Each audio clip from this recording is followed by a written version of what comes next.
Isaac Mutombo, j'aime bien t'appeler journaliste intelligent. Tina Beni, Tina Kolwezi, l'émission est suivie, en tout cas, félicitations. La qualité était, Yozali sur un peuple. Au ministre soit armé, au ministre par l'institution et un pays. Je vous dis la vérité. Même les lobes à cause de la fandi, à sommer le café, qui ne sache bien qu'à le café, on était après demain. Nauti kosambela nzambe nauti église akokosela mutu makambo te. Laquelle a avalé le sang des innocents dans ce pays. Vous avez dilapidé le compte du trésor pour ministre Mbongo à l'État avec autant de légèreté. Mais pas interpellé au pays. Il y a quand même preuve. Alors ça ne valait à rien de remplacer Joseph Kabila. Vous comprenez que Kabila a battu c'est Batika et Kimia. Commune à 200 000, après moi j'acclame. Non. Toujours yoka makambo wana yake bango bazosomba kaka mapango ba oya sombi mapango na oya sombi ya minene mikolo nyos bazoboma batu miko donc neti tozana mboka na biso te papa 60 ya pasi ya mawa. Égoïsme. Ils ont travaillé pour eux-mêmes, pour leur famille, mais ils n'ont pas travaillé pour le pays. Mokolo ela mon abino balandi émission devant les Congolais, émission tobeta mingi lisolo na kati ya République démocratique du Congo. Bana Congo, l'heure est grave, l'heure est grave boyoki et indi côté Assemblée nationale. Que se passe-t-il? Kibasa Maliba Augustin Kibasa bande konangai accueilli enfin qu'on répondre na ba député batombo ki balobi biso population na atinda biso. Lelo kaka ndenge ozobima wakata dossier ya RAM. Kata dossier ya RAM sino yo moko démissionnaka. Lelo na ye ande pona kozwa ba avis na bino sur RAM. Na koyoka bandeko tozana bango na plateau, ngai na bino na bandeko tozana na plateau, toko beta masolo sur RAM. Que se passe-t-il? RAM ezali impôt, ezali taxe, ezali redevance, ezali nini bandeko na ngai? Pona boyebi moke lorsque tozali kofuta taxe ezalaka ete tofuti yango esengeli boyebisa biso mosala oyo esengeli esala. Hôtel de ville efutisi taxe esengeli toyeba mosala ya taxe wana ezali nini. Kasi RAM mosala na yango ezalaka nini? Tokobeta masolo na kati ya République démocratique du Congo. Nani na yambeli bino lelo pona kobeta masolo wana moko azali journaliste, mon confrère journaliste, azali pe présentateur ya ba émission à caractère politique. Tozali na yena plateau ezali bongo ndeko Ilunga héritier ndeko mbote na yo. Mbote mfandita molobeli ya peuple. Boni ya koya lisusu na plateau na yo pona kosolola makambo ya mboka na biso Congo. Boni santé na yo d'abord et boni santé en mboka. Santé na biso batu eza malamu na ngolo nzambe parce que dike nzambe dabo abatela na biso ba komomani mais mboka na biso toujours mbilinga ezanga kate yo moko otu kobeta masolo ya ranga compétence ya ba dirigeant congolais o banomaka bango sa toutefois ko ngala na projet te pona Congo yo moko mona kilobi na ministre alingade la devant ba député o bazaba eli ya peuple batinga mi ya peuple ministre azali eloko akoloba. Vraiment nazosongela yo ndeko héritier ndeko ya mibale ezali bongo tokozwaye na aide ya Christian Tombo ndeko ya biso ya mibale ezali bongo le porte-parole volontaire ya Gentini Ngobila. Il s'agit bien de ndeko Emango ndeko Emango mbote na yo. Mbote ndeko mbote na balandi mbote na biso nyonso na plateau esengo merci na invitation na yo ndenge ezala kaka sous la pluie mais vraiment quand même répondre à l'invitation pour édifier cette population pour réconforter population oyo ba mesani kolanda biso esengo tikana saluer le gouverneur de la ville son excellent Gentini Ngobila le suprême ndenge na ngarobengaye. Olandi ba députés nationaux, Olandi bongo ndeko Kibasa ayela kibiso dossier ya RAM taxe au Congolais comment kofuta na téléphone bakataka unité RAM. Est-ce que pour une fois ko betela ba députés nationaux maboko? députés nationaux tokobetela bango maboko te mais tokolinga mosala esalemaka ndenge esalemaki par exemple lobby mosala esengeli esalema mpo bango biso nde totindi bango na esika bazali wana na parlement mpo basalela biso mosala na bango badepute nde ekotambusa mboka na ndenge elongobani. Omoni déjà soki bazosala na basecteur tout lolenge basalaki lobi wana eza kaka nga na wabenga ngo eza nango kaka match amical baluka sikoyo basala ngo na sincérité de cœur ezalaka te mpo na rame mais baluka secteur nyonso soki il s'agirait d'appeler ou d'interpeller tous les ministres bayeba ndenge nini ya kovandisa secteur par secteur ezala bien. Ok, voilà. Tozongeli ndeko héritier la taxe RAM lelo oyo bochema kelele sur RAM. Boni bino ba kongomani bolingi tete bandeko bafuta taxe. Taxe ndesa la kaete mboka yekende liboso. Qu'est-ce que vous reprochez na taxe oyo ya RAM?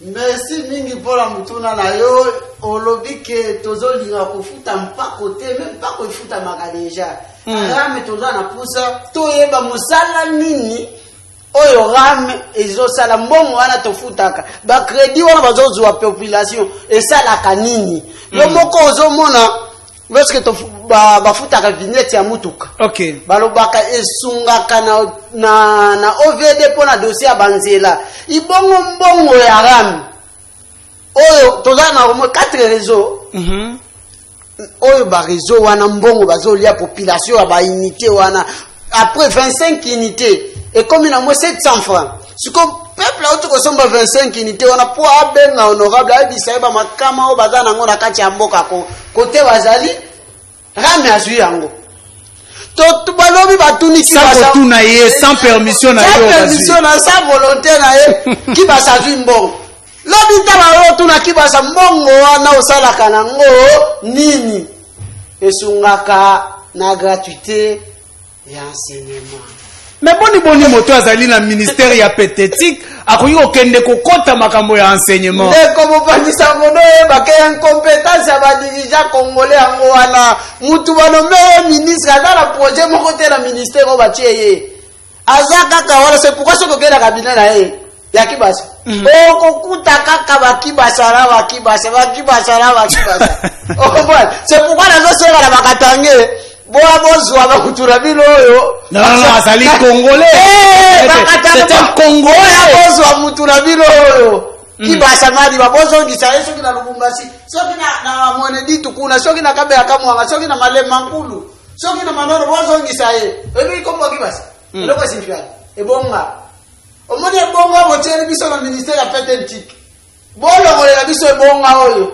Kasi kibasa zana kilubakati. Na Kiswahili babenga kango likomeo na lingala ebonga baya balongolela biso ebonga oyo batieli biso na ministère ya pététique. Voilà, ndeko mango même question na ndeko alobi ete esengeli bana mboka bafuta mpako parce que ezali kosunga gratuité de l'enseignement ezali kosunga makambo mususu na mboka boni bino bolingi kibasa biyo na bino bato ya union sacrée ezali pe ndeko na bino ya union sacrée boni bozo soutenir yo ete union sacrée ezalaka vision nanu ya son excellence le président de la République ye asali vision na poto sangana to tonga mboka mais ezate ke biso lokola tous ensemble nde bato nyonso tokomi ko raisonner ndenge moko to ko kanisa ko pesa makanisi ndenge moko ndeko kibasa na makambo asali depuis longtemps to bandako décrier yango. Malgré ça, la union sacrée, mais c'est ça même la fierté de la démocratie. Yango wanande démocratie et l'ingété. Oyo azo sala bien teto révélé yango. Oyo azo sala malamu peto ko révélé yango. Ndeko kibasa na makambuye aloba ki lobby. Bon, na ebité soki nga na mituna ki soki aza quand même atana cabinet. Cabinet oyo est-ce kaza nango.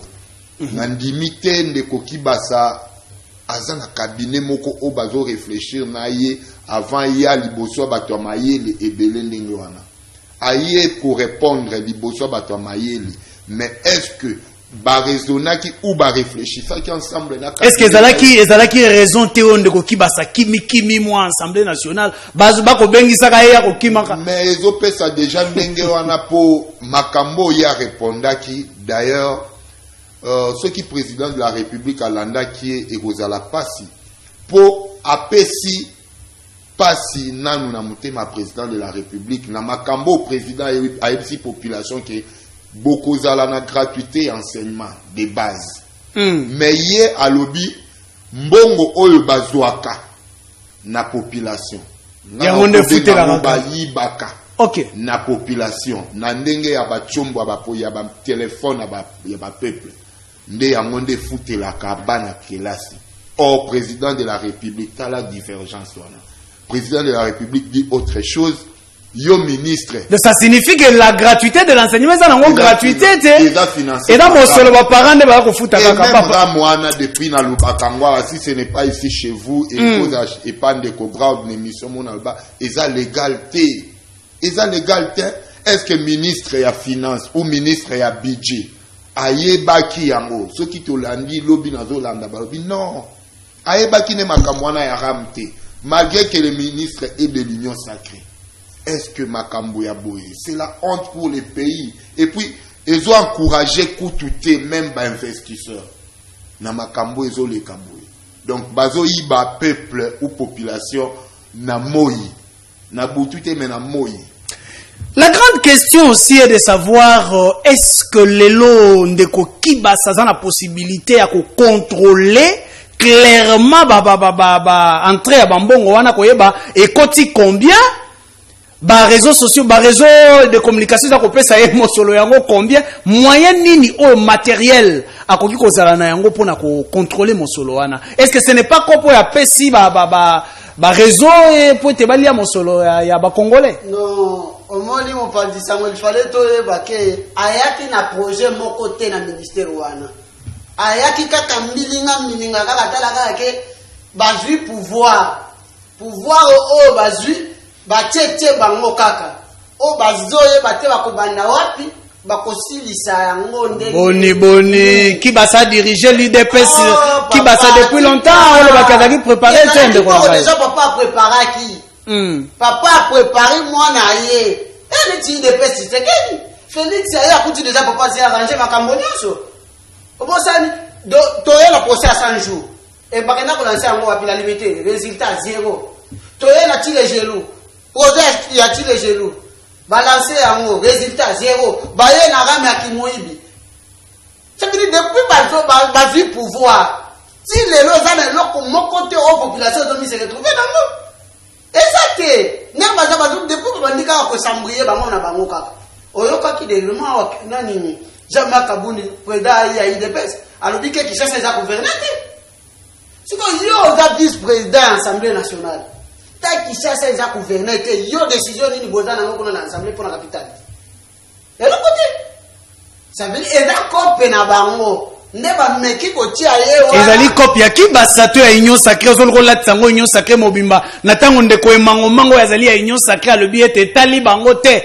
bango batako dénoncer nyonso mabe ko sala na kati ya union sacrée ya wapi ba auti ko loba wa keza vision ya chef de l'état za projet eza vision ya mutu soki ke liso président kangami ça veut dire nyonso ezali nini e kangami ye moko auti ko loba ngwa donc le lot avec union sacrée de l'état eza projet eza vision ya chef de l'état le lot soki chef de l'état kangi miso ya ko pe kangami pour ça projet que ba komaki yango non to ba déclaration na bango o tuko yoka ya eza vision c'est to tamula si ba vision chef de l'état yango ba ko lobana yo ke oza journaliste ya ngambu ya opposition mingi ndeko opposition te na tala ba analyse na ndenge ba banda ko promettre biso soki ba ye na ba komi na pouvoir policier akosoma mutu kana ye akosoma ndako na ye obosani yango C'est bon, ndeko mango yoka neba ko attaquer bino pe côté à Union Sacrée. Aujourd'hui, lorsqu'on parle des millions ils ont échappé dans l'état na kati Union Sacrée. Les ministres qui volent na kati Union Sacrée, ça a commencé na cash na Union Sacrée. Lelo, qu'est-ce qui ne va pas avec l'Union Sacrée? Avec qui basa on cite plus de 20 millions de dollars. O ezali koe banate ekei wapi masole komi ya tosimba o atindika kuna salabu. Qu'est-ce qui ne va pas avec l'Union Sacrée? L'Union Sacrée n'a bandeli de quoi peut-être à comprendre que l'Union Sacrée Tolobi ezali président de la République Moutou à Sangisi Baye tout. Il y a Congo, la République démocratique du Congo autour naïe. Tout ça la union pour na totombola République. Botomboli wapi? Pour na tokende na République liboso. C'est-à-dire quoi? Na kati ya Union Sacrée vraie démocratie ezali. Tango eloko ezo simbate tokolobango tout haut. Ce qui est aussi simbatokolo bango tout haut. Et là, c'est ça même la vraie démocratie dans la 4 unions sacrées. Yango na lobby ezande vision, ezande entre wana et wutina mutu ya président de la République. Makamunga na lobby ezay enseignement tende vision. Wana eza parmi programme ya chef de l'État gratuité, pardon, ya gouvernement gratuité. Papa gratuité ça programme na yete. Mais attendez. S'il vous plaît, je reviens à vous, Ndeko héritier. Donc, eza constitutionnel. Wana eza inévitable. Enseignement, ce qui nga nazo reproché Ndeko Kibasa, pourquoi? Parce que Makamouye ayeko loba liboso ya population. Liboso ba représenter la population qui comment on appelle ça? RAM. Ezali ko futa gratuité. Yango ndeke na futa gratuité. Yango moi ni na décrier tout on abi eza mensonge. Mbongo wana ezo kende na ba réseau oyo ya ba communication ou ekenda kana na nini. Est-ce que d'abord soko talimbo solo on eza ko landa circuit normal te? Est-ce que qui va ça son ministère ko gérer mo solo oyo ba congolais ba ko futa taxe?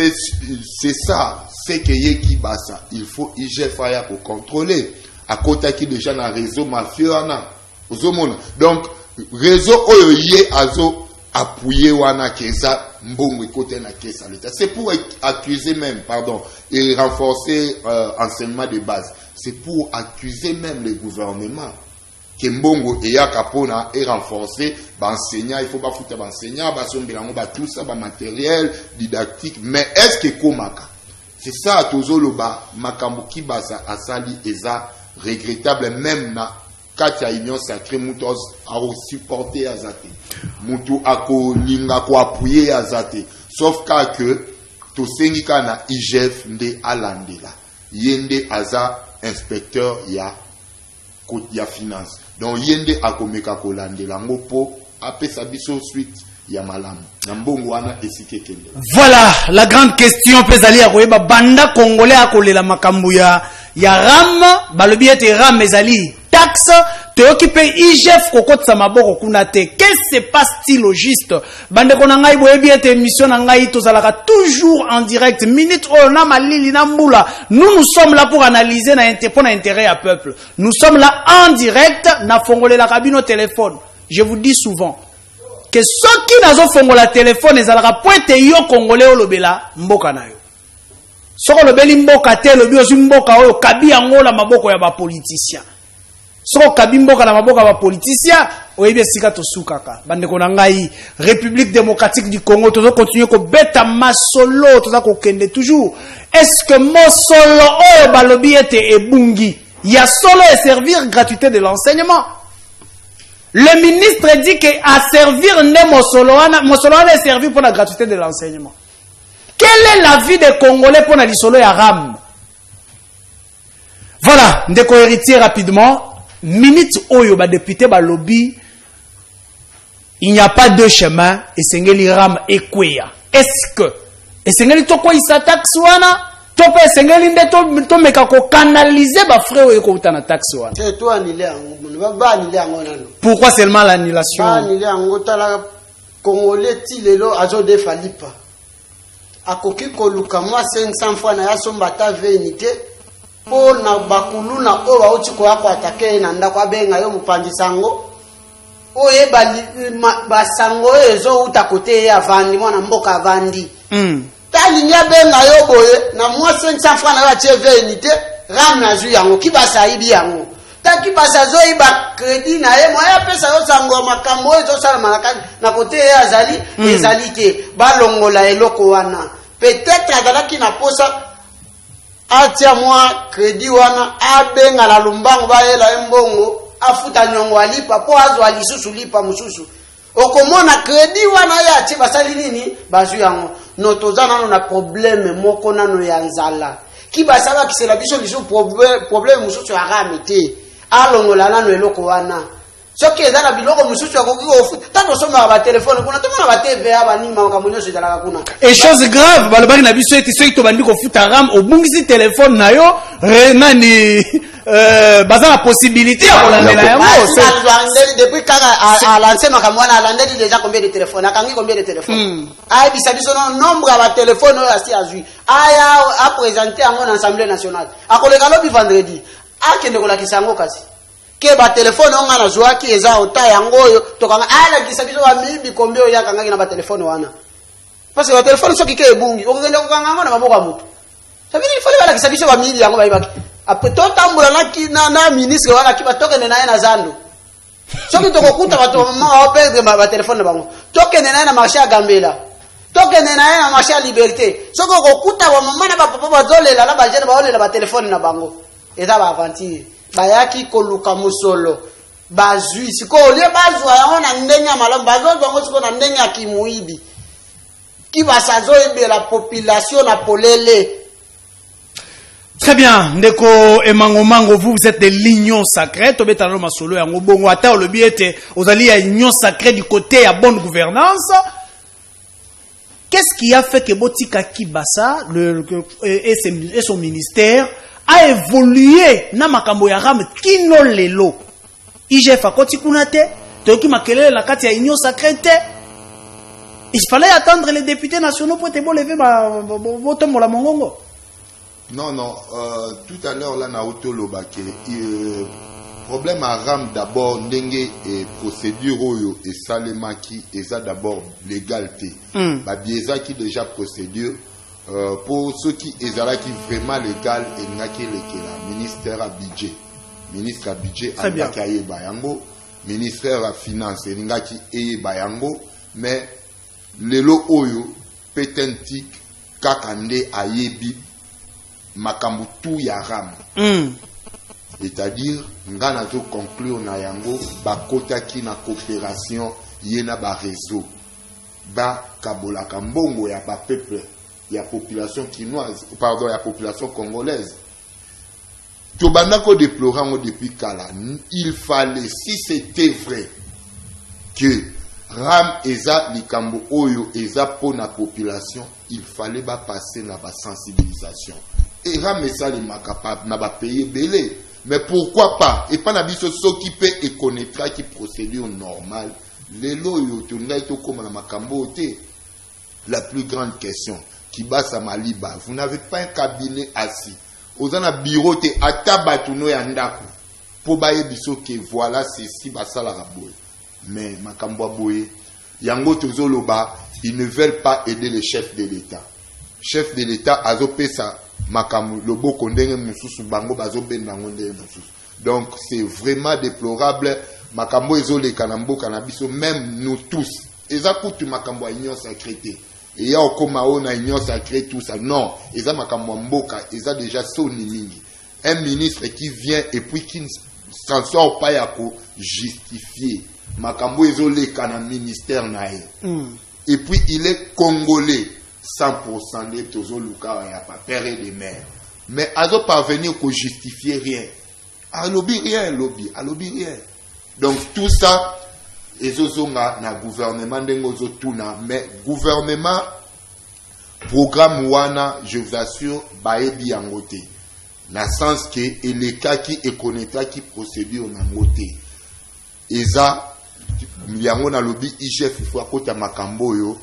Balandela ministère nabatuana ya réseau ya communication. Très bien. Wana ezali bongo maemazali ko sale makote ya Assemblée nationale bande konanga nazo ya mbabino sikoyo esengelaki na yoka bande ko baloba na fongoli sikoyo téléphone.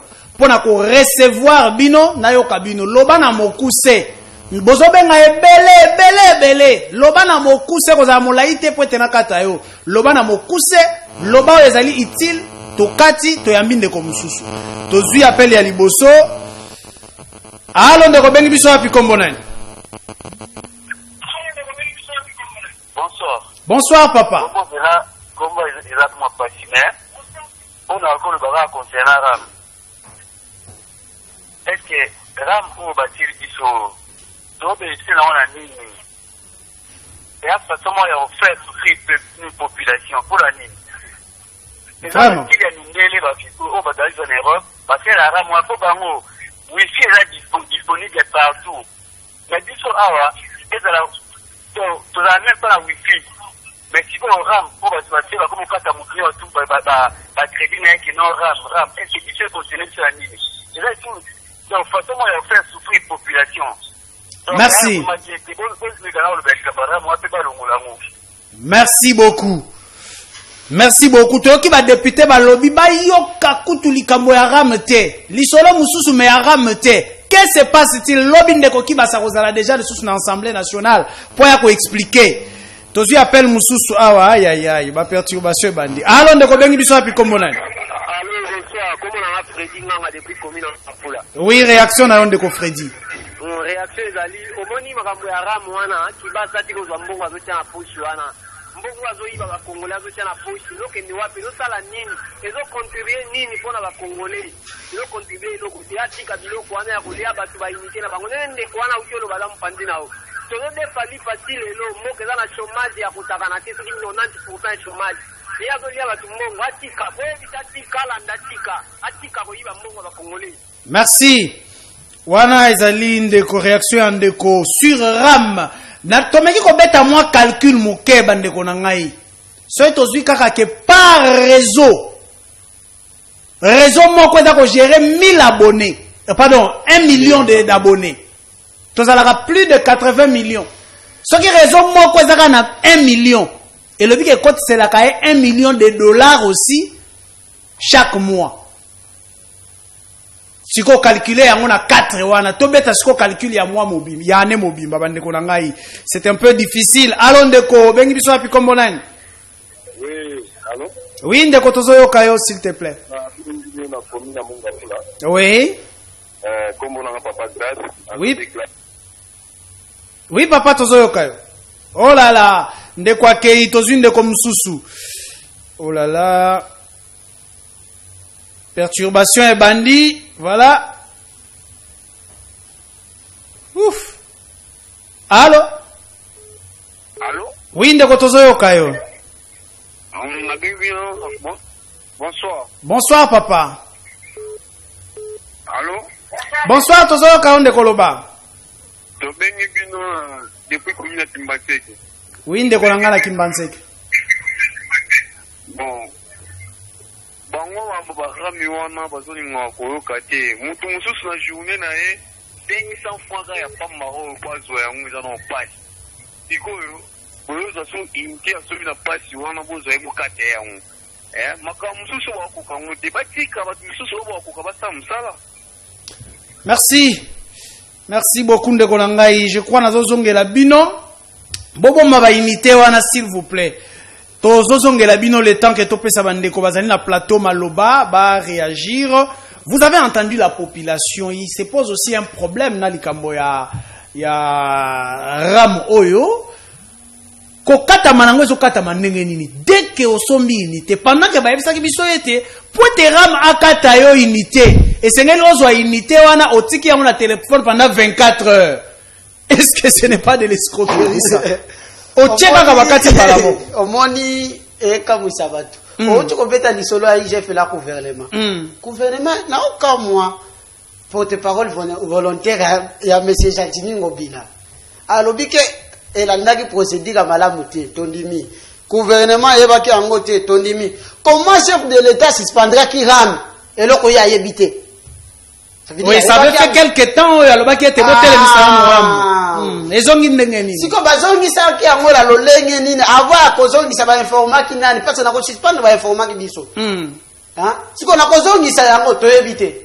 ba informer congolais te oyo mutu azo souffrir o azo kataye na ko suspendre ba informer biso mais ta bazo ngisi ba informer biso te omoni IGF na beta masolo et pas na yo te mais na ba confrère mususu na yebisa bango IGF aza chasseur akotaka na zamba na bambwa na ye baza banani ba inspecteur oyo ya ba brigade wana inspecteur de finance nde oyo akotaka na bango taba kokota na kokende koluka biso batuto botama na mboka tokola na mboka to biba sese bakena na bafile na bango na zamba taba kokoma bakangi file bango bakena bambwa bakomi kolola siko ba crier okomona banyama bakeko kote afile basali nini bakangami nde ndenge IGF azali lorsque akokende kuna na zamba atandi file na ye na ba brigade na ye wana bakomi kobeta bakri siko ba beta bakri okomona siko bakeye bakangi mutu moko boye adetourna ki musolo siko batu oyo baza kozwa ramba kangami te ndenge nini ndeko langa yokate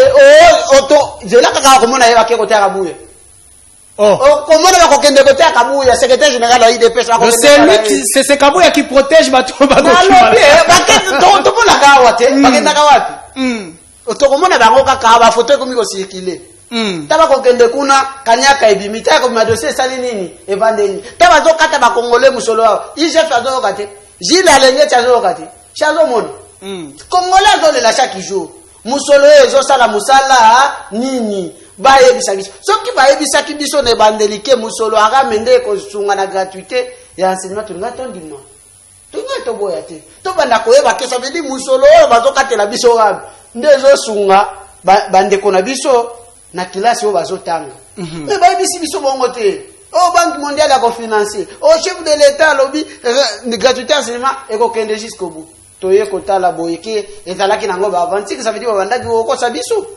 Merci. Babiloko la bango neso bazo sala ti lelo ezo simba kaka te. Ba se préparer etant na porte-parole pe Argentine ngobila pe se préparer na union cyclée côté bazali pe bane ba sala lelo côté. Bo ba ke na 2023 na opération 2023 zéro voix dans ma province ko zanga lelo ko loba. Merci beaucoup, merci. Ndeko Academia, ndeko Mango, oyoki ndeko koloba ete boko zanga eloko koloba en 2023. Est-ce que nyonso ezali ko tala te bilan ya ndeko Félix Tshisekedi boko zo problème na 2023 ndeko nangai. Qu'est-ce que vous allez amener lisolo ya ram? Ndeko lisolo ya ram eza ya ko memela batu te, lisolo ya ko memela batu. Président de la République Fachi Beton ye azosala tout peuple à se retrouver. Azwa eloko olia facilement, azwa transport na facilement, bana batanga facilement, tomela mai ya bien électricité. Wana eza bitumba e banda depuis kala yeba kutiango yango azobundana. Mais pour na expliquer ndeko nangai, omoni tango tozana émission faut à l'attentif. Tozo loba boy. So président Fachi Beton a suspendaki RAM, c'est-à-dire ayoka ki population na etoleli.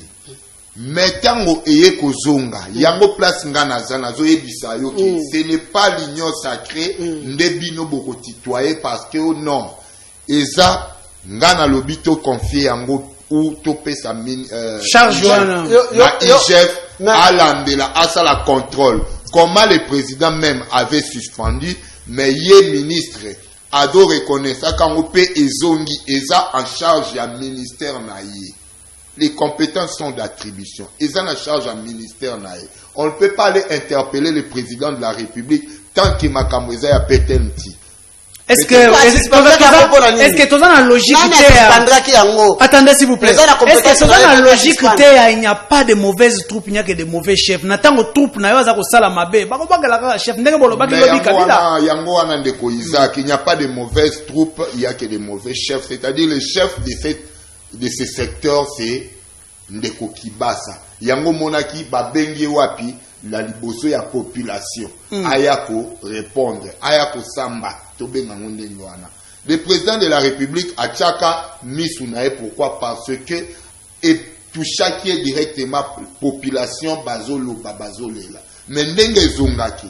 C'est lui maintenant le ministre qui doit être interpellé, yango ba bengi sakié. Est-ce qu'on peut dire aujourd'hui Union sacrée s'il y a du mal tokoloba yango. On peut dire aujourd'hui que ba député bazala qui distrait parce que ba lekisi tango molai oyo ba gérer likambo mala moteta la ndenge population aliami mosolo. Ba député yango na utolo ba ne bandeli ba sala de musala o ba sala ki lobby to benga on ka match amical ou ezakaka ba bandinde ou peut-être pour population à l'élitro bango ba se ba mi pesa kana ba biloko ya oya leka ba kangami groupe ongo bila Kinshasa ongo bila marché central ongo bila marché pirate or ba makambu eza ebele. Ce n'est pas seulement même baramoyo makambu ezali au depuis ministre économie lobaki biloko na marché fait salani ekita.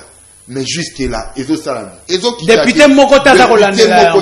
Ils ont makambo ebele, ils ont secteur à ramter. Ils ont un secteur il y a ba électricité, ba PDG ou ba DG on a ba SNEL. Qu'est-ce qu'ils font? Population doit souffrir. Ba nika fatis koyal interpellé akabat. Abenga akabatu. Non, mutuna ana ministère na il sengeli mutuna mutasa la musala. C'est ça l'union sacrée. Tant que Bengaki union sacrée, c'est pour que République ait avancé, pour que tout le monde mette la main dans la pâte. Très bien. Voilà. Ezali na dossier mususu oh mosolo pesa ko circuler, mosolo ezali ko lia makasi ba député nationaux na biso. Je ne sais pas ce que vous faites mes chers frères. Qu'est-ce que vous faites dans l'Assemblée nationale Loana? Nous sommes entrés dans une enquête auto-menée avec mon confrère John Kabamba. C'était déjà la semaine passée, na souka na yango. Tokei ko vérifier qu'est-ce qui se passe na ba test Covid. Pour voyager au Longwa Kinshasa, au Kende la province Mususu.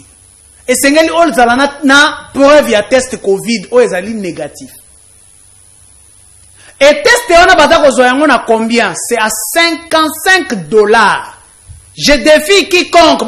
Il sur $30 le coûta. C'est à $55. Nous sommes allés, moi, je suis allé personnellement. Et j'ai des preuves. Ce qu'on loue qui est express, on doit $110, s'il vous plaît. J'ai toutes les preuves, je sais pourquoi je l'ai dit. Mais Mosolowana, j'ai vu le nombre de Batouaza Koyaro Lukayango. Mes chers frères, Mosolowana a échappé dans l'État congolais. Géré par qui? Géré par le ministère de Inerbe. Combien de personnes ont avion quittent Kinshasa par jour? Ceux qui vont foutre à $110 ou $55. Prenons seulement $55. Ce sont des millions de dollars par mois. Millions de dollars. Pendant que bateau bazak occupé ba malade Covid bazak sala ba grève. J'amènerai ces images prochainement, j'en ai déjà. Tant que tu vas solo la wana ngana zwa ki image mosala na nga yango wana. Je crois on y reviendra prochainement to zona image on a régie simande to zongeli bino. Régie image.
Voilà, bande konangai wana ezali bongo ezana mboka te. Bon, moi, l'image, nous sommes juste ici à Selembao. Quand on a centre-ville à Selembao, tous en a Selembao, tous en a ville, province de Kinshasa, allez-je dire. Bande Konangaï. Et si quand on a policier azalité, caméra ekiti policier azalité, pose, voyez, il faut mati, auquel nous avons policier. Personne qui est dans le bureau de la police, on a au coup de bangaza, moi, quand on a mis balle. Alors, nakotika poste été pour nakita. S'il vous plaît, tous la commune ya Selembao. Bana ya ajuana bazako sala kuluna. À qui la faute ndeko héritier? Merci mingi otuni mutuna malamu à qui la faute? L'État congolais. Nde mutu azo mema biso la babilo. Ils ont parents. Donc ba parents ba na problème té. Parce que l'État congolais a kokite kotia ba moyen ya malamu pona ke bana wana basungama. Esa te ba parents ba na misala te. Ba parents ba ko mwana para akende koluka mbongo akolia. Para encadrer bana. Para moko na azo mi beta mutu lelo na Kinshasa soko ebite papa na mama batie mai ya lobo na nzungu batia ngo na moto na mwa bule ya tiboye bapusie ngati wana batia ngo wana lukali pa lukasi krena yo.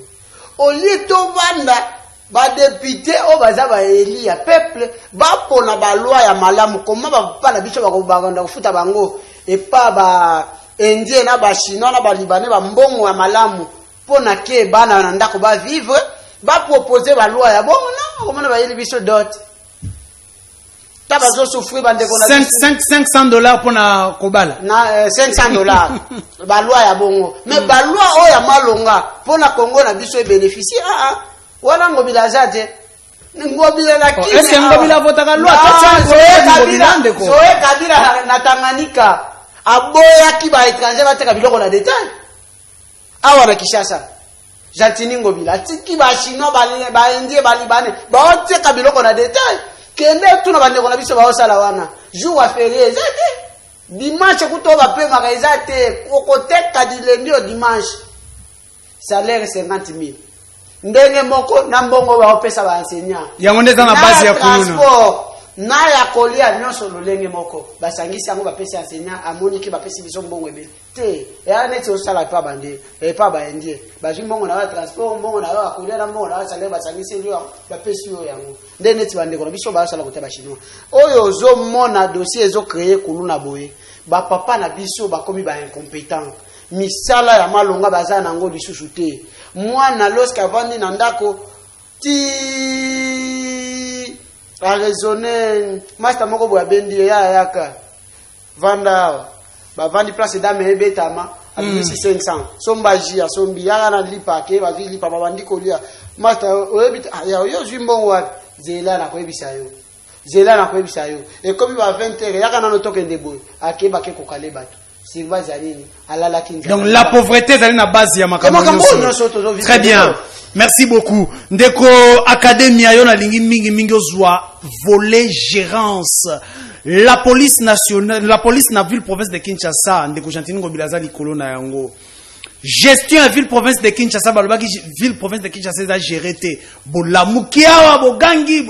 Est-ce que na makambo toko mona ona katikati ya ville province de Kinshasa toko lo batete gestion Argentine Ngobileza na problème ndeko Isaac tikana yebisa yo que makambo tango tolo ba les compétences sont d'attribution, c'est-à-dire ezali na processus où ezali makana gérance ya ville ou ya une entité quelconque pour na ko gérer cité ezateka ka po balobi ville.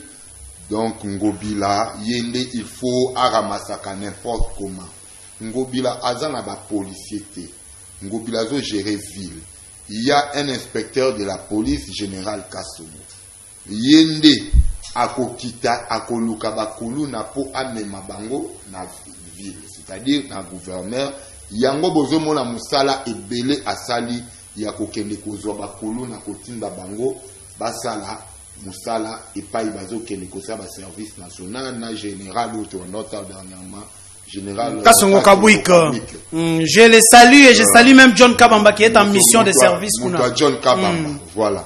Donc mutu na mutu azana ba attribution na ngobila akokende ko kita akokende ko kanga kuluna te eza policier ne akokanga kuluna nde déjà eza itayama bongo ke ngobila lobi tous les kuluna bazali na Kinshasa bokanga bango boya na mais zela ndeko academia ngobila zali ko représenter ministre ya intérieur.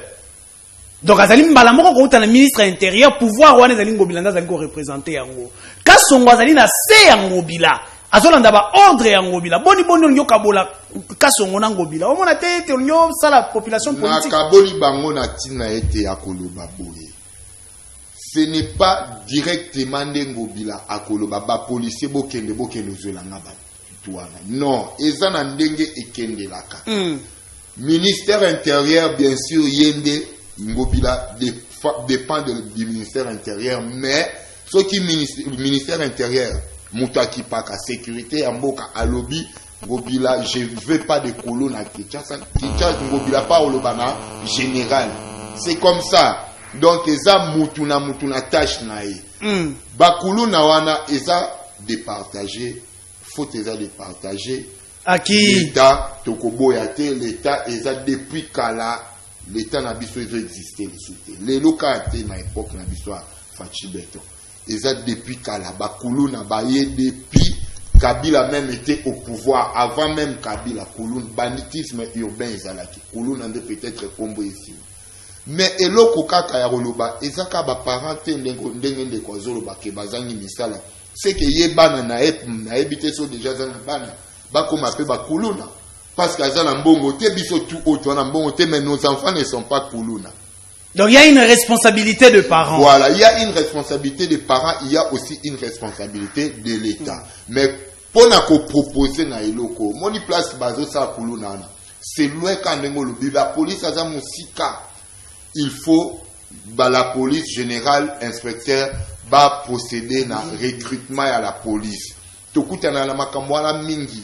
Place bazo ke sa la kuluna policier ata moko te ndengo zoloba bako ke benga policier na souciat akoyate.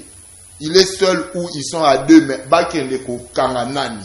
Très bien. Donc bakoki kutuko bamba bango mabanga et puis bazoki bazongi na ba arme na bango, ils ne peuvent pas fusiller. Très bien, très bien. Je crois to beti masolo yango penza to meki ko vide yango na population a lobi na to pesa bino maloba ya suka.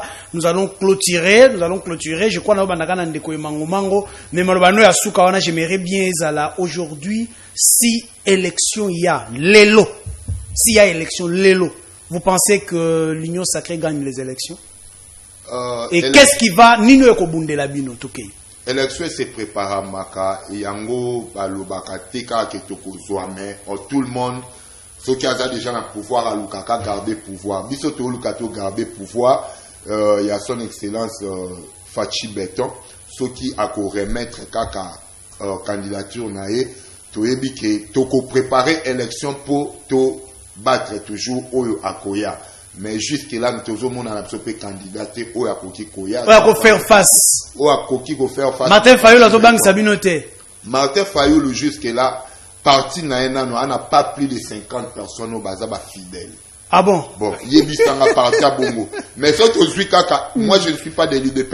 Attaque pour bloquer bango na ba marche. Surtout na ACP o ya binga ici ko o parti na biso. Mais il n'y aura même pas match. Donc ACP lelo ya komi ko leka iside. Vous assure? Mais je vous dis, nanaza sur ma kamnazo ba ce n'est pas du jalelo ACP iside match zakuta ta mukete. Nanu to tia adhésion te mais population to za nango chaque fois to pour tenir ba réunion ya officieuse d'ailleurs et autres salariés des gars au Sakana. Très bien, merci beaucoup. Est-ce que vous êtes journaliste? Na tchena ngayo la casquette à opposition. Tata ete ba opposition na ezali beaucoup plus penché vers l'opposition. Motuna ezali akoyeba. Aujourd'hui avec les réalisations de Félix Tshisekedi, gratuité de l'enseignement, libération ya ba prisonniers politiques, ba bazaki na exil bazongi tout liberté au tozali kozwa. Est-ce que Félix Tshisekedi part déjà gagnant? Karubi azawapi azongi akimi pota simba ki mosolo ya leta ndeko na ngai ibongo nani kibasa kimi te kibasa azawapi eteli longondo azawapi bango wana nde bayebaki musolo ya leta te. Problème eza boye na 2023 opération 0 voix dans ma province. Parce que bakozanga bila oyo bakoya kopesa na population. Gratuité de l'enseignement eza bilan. Ah, tika na mbongo arame o bazofuta. Bazofuta bansenya na mbongo arame. Oh, eza gratuité te. Te eza to futa arame bakata kabiso ba unité po esunga gratuité. Wana nalo to écarté. Na courant nini, na mai nini, na kolia nini. Oyo na transport nini. Oyo bokoya kopesa bokoya kolakisa population na 2023. Na sécurité nini oyo komemela la population en 2023 ke botala biloko tosali bosali la bino eloko te pona ebisa yo na commune ya Maluku rapidement nazalaki samedi passé na commune ya Maluku na leli babengisi nga na commune ya Maluku na kei eza na bazone mususu ti lelo na commune ya Maluku eza na mai te ana courant te na basite kuna bana bakura kutu te mai eza te po bakende kotoka mai pale bakende kuna na basource. Pour la bisa ok na 2023 bokolela. Merci beaucoup. Bokolela. Merci. Pas 2023 très bien, merci beaucoup. Auditeur. Rapidement monsieur Sim. Ya nani, ya auditorat militaire à Maluku. Akangi batu vendredi. Bakangi batu vendredi. Samedi atindi bango na ndolo asambisi ata bango te mutu asombi lupango leta congolais atekeli mutunda kona titre précaire etanke soda yo yako bimisa ye na atongi mwanda kona ya mabaya atie mwa balocataire place wana olongoli ye po cha soda mususu. Merci beaucoup. Tokobeta yango prochainement, je crois bien. Na émission prochaine. Bakendaki kobenga honorable papier bien na kesi assemblée provinciale ya Kinshasa. Bake kolanda ye na résidence na ye na Maluku. Bake kozwa ye ba aye na ye. Nde mutu aye ko trouver solution. Ti lelo bato wana ba la prison ndolo. Très bien. Tokobeta masolo wana yelanga yango. Boyi alobi bakokende te. Yaka na dossier wana prochainement. Il fallait kaka basala nini babibisa bato wana. Voilà. Merci. Bande kona ngai tokutani na mikolo ezali ko ya c'est déjà le dimanche à 18h. Tozo zelande ko kibasa lobby akoya ko répondre na Assemblée nationale pona makambu ya ram soki abeti yango tokoya ko fandela yango dimanche na 18h. Ça sera un grand débat ici, un grand plateau. 4 co-débatteurs tokobeta masolo yango. Merci beaucoup. Sima ya caméra tozala ki bongo na Arlin Kalonji, Christian Tondo asimba ki bongo ba masini côté à régie. Merci beaucoup na bino nyoso bolandinga ipe na bakonzi ya chaîne na biso DT. Merci beaucoup pour la mosala, rapidité, force, tout. Nyoso sangisa ki yango lelo pour na émission devant les Congolais. Merci et bye.